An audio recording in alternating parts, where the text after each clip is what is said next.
Donc maintenant, on va commencer à mettre un petit peu de dynamique. Et la première chose qu'on va faire, c'est cacher les deux panneaux qui nous gênent. Parce qu'au final, lorsque je lance mon programme, je ne vais pas avoir besoin des infos des joueurs et des infos du jeu tant que ma partie n'aura pas été démarrée. Donc ce que je vais faire, c'est que je vais tout simplement cacher ces deux panneaux-là et les afficher seulement quand j'aurai cliqué sur le bouton démarrer partie. Et pour ça, je vais aller dans le source du code. Donc on voit que toute la partie que j'ai générée ici, toute cette partie-là, ça a été généré automatiquement au fur et à mesure que je plaçais mes éléments. Donc beaucoup d'éléments ont été générés automatiquement. Donc c'est ce qui est écrit, hein, Generated code. Je ne peux même pas le modifier. Je ne peux pas le modifier là, lorsque je tape, lorsque j'essaie d'écrire, c'est pas possible. Donc je peux le réduire. Par contre, j'ai cet élément-là, fenêtre de jeu qui est le constructeur de la fenêtre, une méthode initComponent, donc qui est la méthode que vous allez retrouver ici dans Generated code. Celle-là, je ne peux pas la toucher. En revanche, je peux écrire des instructions juste après. Et la première chose que je vais faire, c'est donc cacher les deux panneaux que j'avais annoncés. Mes deux panneaux qui sont ici, qui s'appellent panneau info joueur et panneau info partie. Et je vais tout simplement écrire panneau info joueur point set visible. Et je vais mettre un boulin là-dedans pour false. Pareil pour l'autre panneau.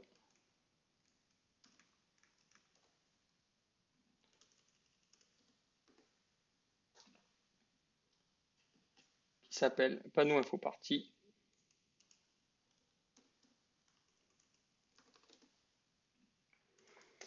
Avec ces deux lignes, lorsque je relance mon programme, j'ai caché mes deux panneaux.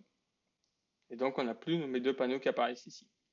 Et ces panneaux, je vais les rendre visibles seulement quand je cliquerai sur démarrer partie. Donc, je vais reprendre ces lignes, faire un copier pour ensuite les coller au bon endroit. Dans Design, je reviens sur mon bouton. Et pour accéder au code qui est généré, qui est exécuté lorsque je clique sur ce bouton, soit je fais bouton droit et je vais sur Event, Action et je choisis Action Performed, soit un autre raccourci consiste à double-cliquer sur ce bouton-là. Et si je double-clique dessus, j'arrive directement sur mon code, sur une fonction qui s'appelle button start action performed. Et c'est ici que j'écris le code qui doit être exécuté lorsque je clique sur mon bouton. Donc je vais faire un simple copier-coller en changeant le set visible de false en true.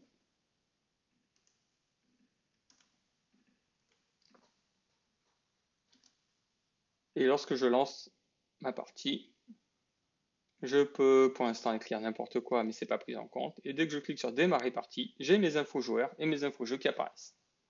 Donc ça sera un premier point assez sympa pour lancer la partie et puis pour modifier un petit peu les éléments. Ce qui nous manque, c'est quand même une grille de jeu. Ça serait sympa qu'on ait un affichage déjà pour voir un petit peu à quoi on peut s'attendre. Et c'est là que c'est la partie la plus délicate et la moins évidente. C'est-à-dire que je vais rajouter les différents éléments que je peux trouver dans ma partie. Alors je reviens ici sur partie.java et sur partie.java, j'ai ces attributs-là. Une liste de joueurs, un joueur courant, une grille de jeu. Je vais prendre ces éléments-là, je fais un copier, je reviens dans ma fenêtre de jeu, et puis je vais les ajouter. Alors je peux les ajouter soit au début, soit tout à la fin, avec l'ensemble des différents boutons qui auront été rajoutés. Je vais choisir de les rajouter au début pour les distinguer un peu. Donc j'ai ces éléments-là, et ce que je veux finalement, c'est afficher les différentes cellules de ma grille de jeu dans mon panneau qui s'appelle panneau grille. Et pour ça, je vais devoir utiliser un élément complémentaire, un élément intermédiaire, qui va être tout simplement une cellule graphique. Une cellule graphique, c'est ni plus ni moins que l'héritage d'un bouton, qu'un bouton particulier, qui possédera des propriétés complémentaires. Alors c'est un petit peu technique pour l'instant, surtout qu'on n'a pas vu les notions d'héritage. Mais ce que je vais faire, c'est assez simple. C'est que je vais rajouter une nouvelle classe, new Java class. Cette classe, je vais l'appeler cellule graphique. Cette classe qui est ajoutée, ça va être tout simplement l'extension d'une cellule avec des propriétés graphiques. Alors toute cette partie-là, je ne demande pas à la comprendre pour l'instant. mais je vais hériter d'un élément particulier qui s'appelle un JButton.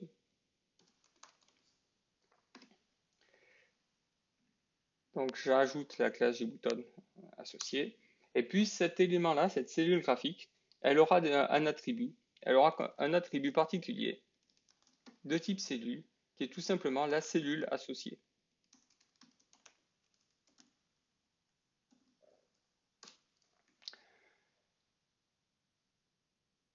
Comme c'est un extend JButton, c'est un élément que je vais pouvoir afficher d'un point de vue visuel sur mon écran. Et je vais tout de suite le faire pour essayer d'être le plus clair possible. Au niveau de la fenêtre de jeu, lorsque je revais sur ma partie fenêtre de jeu sur mon constructeur, je vais tout simplement créer déjà mes premiers boutons. Alors, mes premiers boutons, ça va être simple. Ce seront des boutons qui seront de type cellule graphique. Vu que cellule graphique hérite de JButton, ça va être des JButton particuliers. Et je vais écrire le code suivant. Donc pour i allant de 5 et tant que i est supérieur ou égal à 0, alors il y a une explication au fait de faire cette boucle dans ce sens-là. J'y reviendrai un petit peu plus tard. Mais globalement, quand on va afficher notre matrice, on se rappelle que notre matrice de jeu, la case 0, 0, est tout en bas. Or, quand je vais ajouter mes éléments dans mon panel, je vais les ajouter en partant du haut. Donc, je vais plutôt prendre les lignes inverses pour ne pas avoir de soucis.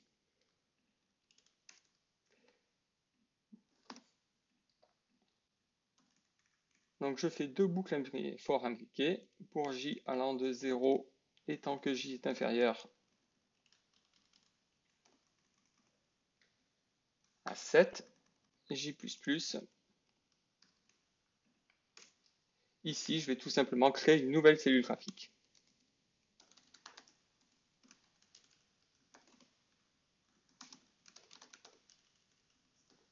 Que j'appelle cellGraph, qui va être une new cellule graphique. Et je vais tout simplement ajouter cet élément à mon panneau, que j'ai appelé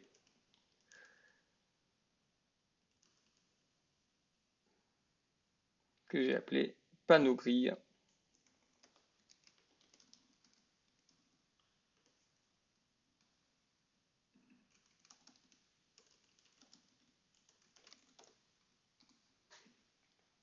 Voilà. Je reformate mon code pour plus de visibilité. J'ai donc deux boucles imbriquées. Avec ces éléments-là, je vais créer 42 cellules graphiques et je vais les ajouter à mon panneau. Lorsque je lance mon code, vous avez maintenant la grille avec mes 42 boutons. Alors des boutons cliquables pour l'instant, c'est pas un souci. Justement, je les veux cliquables parce que quand on va rajouter les fonctions de utiliser des intégrateurs ou récupérer des jetons, ça sera pas mal qu'on puisse cliquer sur l'élément associé. Donc cette cellule graphique, pour l'instant, elle correspond à rien. Elle correspond juste à un bouton et je lui ai dit qu'elle aura une cellule classique, donc une cellule type cellule qui contient un jeton, un trou noir, un désintégrateur, qui va être associé. Donc pour lui associer, je vais devoir modifier un tout petit peu ce contenu-là. Et je vais lui créer un constructeur.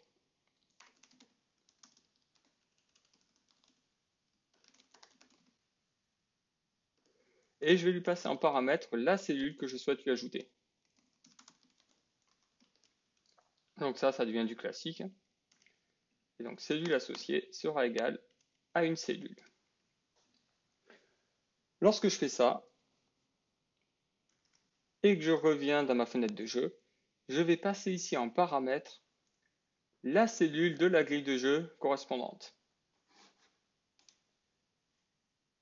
Et donc si j'écris simplement ceci, une grille de jeu, crochet I, crochet J,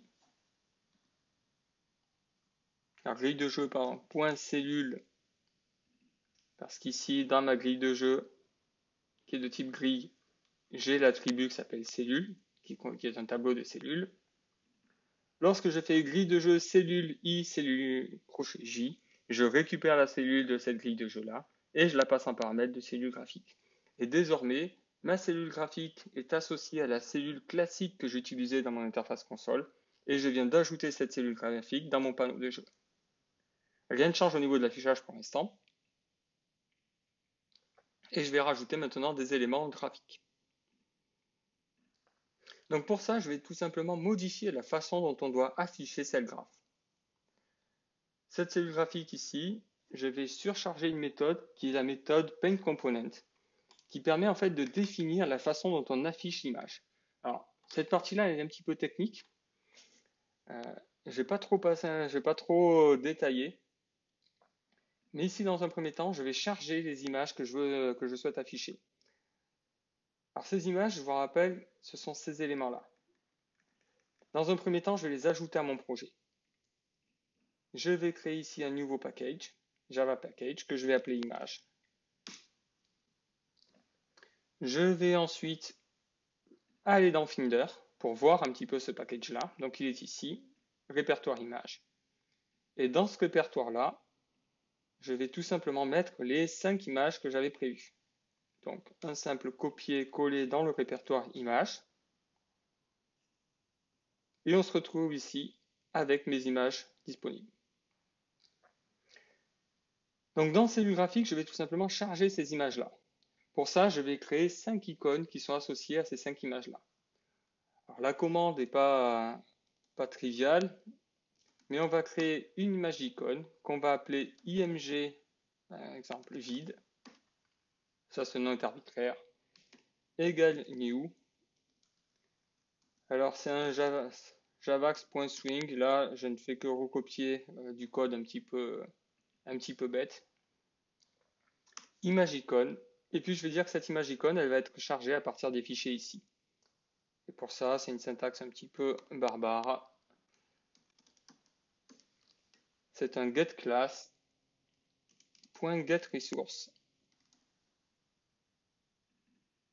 Et là, je mets le nom du fichier que je veux charger. Image vide, donc cellule vide.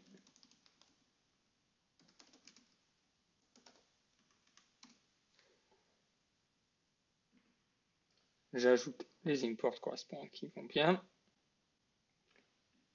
Je ferme la bonne parenthèse. Et là, je viens de charger une image vide. Cette image vide, je vais l'utiliser pour être l'image par défaut lorsque je vais afficher ma cellule graphique. Et pour ça, je vais devoir redéfinir une méthode existante qui s'appelait la méthode paintComponent, donc qui est une méthode propre à Java pour du graphique, qui détermine la façon dont je dois afficher un objet. Donc là encore, c'est plus du recopiage qu'autre chose. On ne devra le faire qu'une seule fois. Donc la méthode paintComponent existe déjà. Elle a besoin de passer en paramètre un graphics. C'est un objet qui permet de dessiner mon image. Ça, c'est juste du recopiage. Il n'y a pas besoin de se prendre la tête avec ça.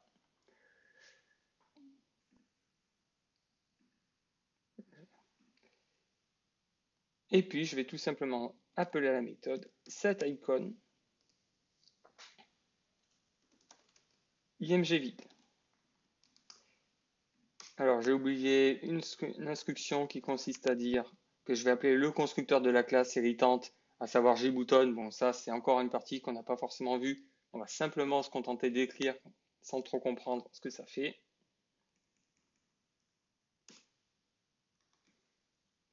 Et ce qui est important, c'est ça. On attribue l'image cellule vide.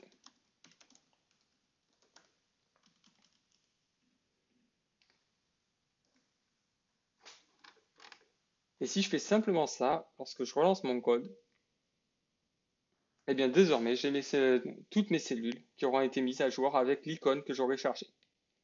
Et bien sûr, l'idée est qu'au fur et à mesure que je vais cliquer sur 3 et 4, je vais changer le statut de la cellule et donc l'affichage sera mis à jour automatiquement.